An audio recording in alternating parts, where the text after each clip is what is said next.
Welcome to Bay Area Focus. I'm Susan Sicora. Reportedly, almost 7% of high school students have attempted suicide. The reasons often include being bullied. As students return to school, advocate Gabriella van Rij, author of With All My Might, has some advice for dealing with bullies. A former victim herself of bullying, she says, quote, "We as a society have dropped the ball on human kindness."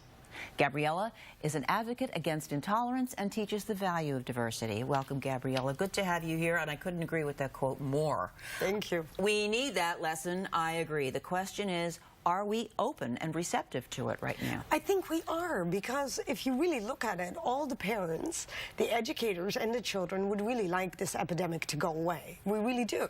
I think our heart is in the right place. We're just not doing it, because living by example is really hard to do. And kindness is a choice. So if your child is the bully out there, the parents need to understand to drop that stigma. Talk to your child. Don't demand that it stops, or don't punish only like we do. I would think it's hard for parents or teachers even to intervene, because then I would almost think a kid being bullied thinks, "Mom, don't, because you'll make it worse if they find out." But that's not true. I think first of all, one thing that I always say is the bully and the victim are mirror images of each other.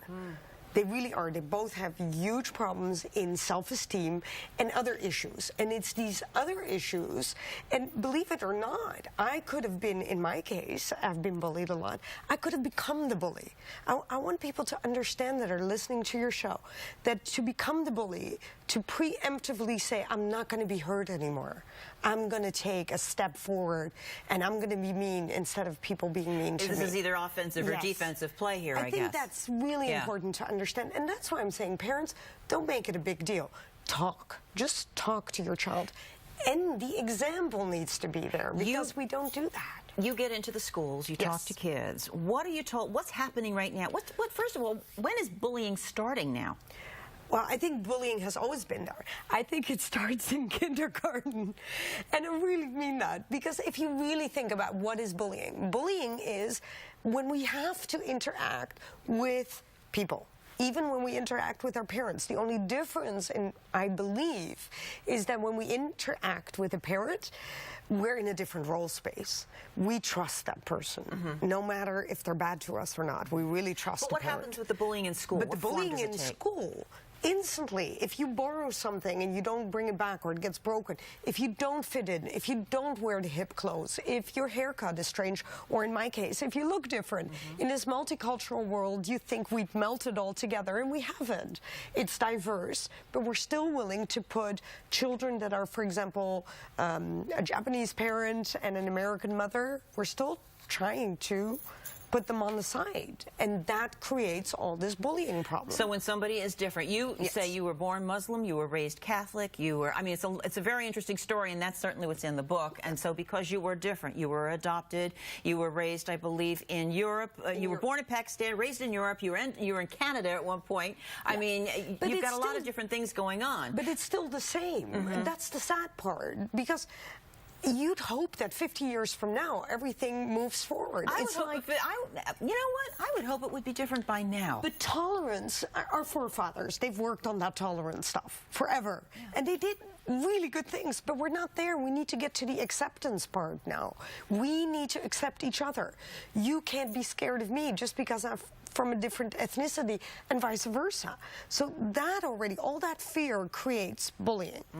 If we are happy with, if you have a good day, are you ever going to be mad at the producer of the show? Never, because you're having a really good day. But when you have a bad day, it's so much easier to lash out. What are the signs parents should look for? Lashing out.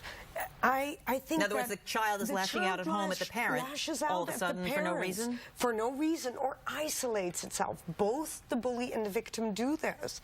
Because if I'm a happy-go-lucky kid and I suddenly stop my sports, or I stop anything that has to do with me having to be with other children.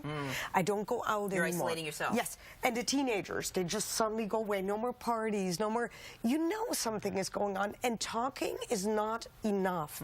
We need to think of the technology, the cyberbullying, because that's made it worse, hasn't it? it has made it worse, but it's also the way we use technology. Again, you see, I was having lunch here in San Francisco yesterday, and everyone in the restaurant was texting. Nobody was talking to each other. So if we do this as adults, come on, what are we teaching these kids? What are the signs that your child is a bully? The first thing is lashing out. The same bully thing. lashes out at home.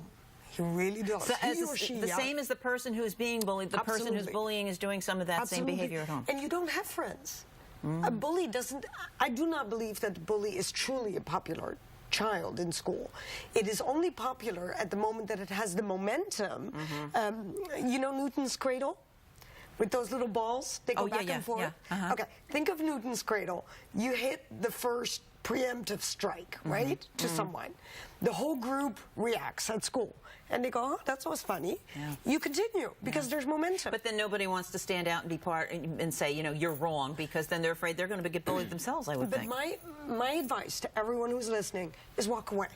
We don't walk away enough. All right, Walking walk away is one powerful. thing. Before we leave, they're giving me the end here, but the question is, what do parents do or teachers do if they see this happening? How do they stop it? Stop the bully is, first of all, you got to get the bully and the victim to talk to each other.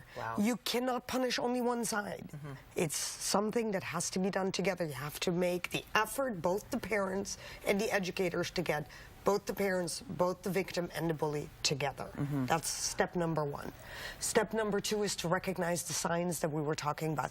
Don't ignore it, and don't feel that your child is a bad person because it's a bully. It is not. It has issues, so let's talk about that. Well, you can certainly get in touch with Gabriella through her website, and first of all, her book is called With All My Might. Talks about her journey of growing up, being different, confronting bullying and some other things, and also Gabriella van Rij.com. That's Gabriella van Rij, that's R-I-J, Ray.com. And you can certainly get her for talking to groups maybe in your own kids' schools. Okay. All right, stay with us. More ahead. Gabriella, thank you so much. Sorry.